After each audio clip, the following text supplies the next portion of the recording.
Shopping মলে উপচে পড়া ভিড়, হাজার টাকার নতুন জামা, পার্লারে সিরিয়াল, এগুলোই তো আমাদের ঈদ, তাই না?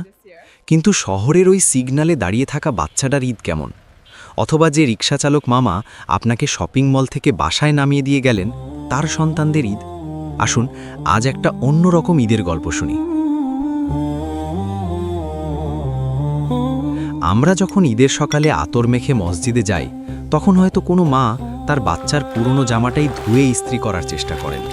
আমরা যখন টেবিল ভর্তি বিরিয়ানি আর সেমাই নিয়ে বসি, তখন হয়তো কোনো পরিবার ভাবে আজ অন্তত একবেলা পেট পুরে ভাত জুটবে তো। ঈদ মানে আনন্দ, কিন্তু এই আনন্দটা আমাদের সমাজে কতটা বৈষম্যের শিকার, তা কি আমরা কখনো খেয়াল করেছি? আমাদের দায়িত্ব ও ছোট্ট উদ্যোগ।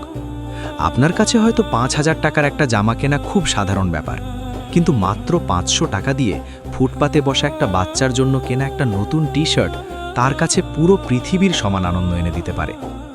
আপনার তো অনেকগুলো শার্ট আছে, এবারের ঈদে না হয় একটা শার্ট কম কিনলেন, সেই জমানো টাকা দিয়ে আপনার বাসার দারোয়ান চাচাকে একটা লুঙ্গি কিনে দিন, অথবা আপনার বাসায় যে খালা কাজ করেন তার ছোট মেয়েটার জন্য একটা ফ্রক।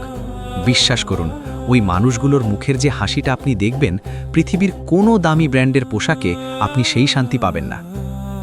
আজ আমি আপনাদের সবাইকে একটা ছোট্ট চ্যালেঞ্জ দিতে চাই। এই ঈদে অন্তত একজন এমন মানুষের মুখে হাসি ফোটান যে আপনার কাছে কিছু চায়নি। হতে পারে সে আপনার অপরিচিত কেউ। তাকে একটা নতুন জামা কিনে দিন বা কিছু ভালো খাবার দিন। তারপর রাতে ঘুমোতে যাওয়ার আগে একবার ভাববেন, আজকের দিনটা কেমন কাটল। ঈদ মোবারক অগ্রিম।